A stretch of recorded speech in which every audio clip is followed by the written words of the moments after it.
समध एला बनी ठन के धोती कोरता पहिर के समध एला बनी ठन के धोती कोरता पहिर के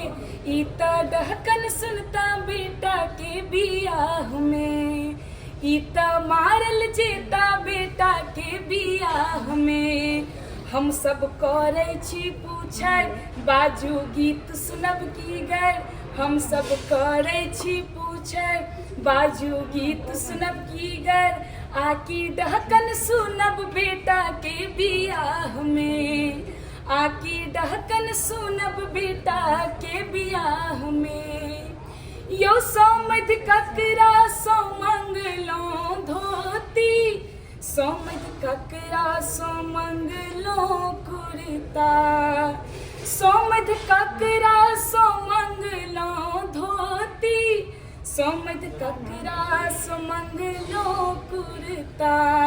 हिनका कारी चून लगाबू हिनका गदहा पर बैसाबू आ गामे गाम घुमाबू बेटा के बियाह में ई तो मारल जेता बेटा के बियाह में। अभी हम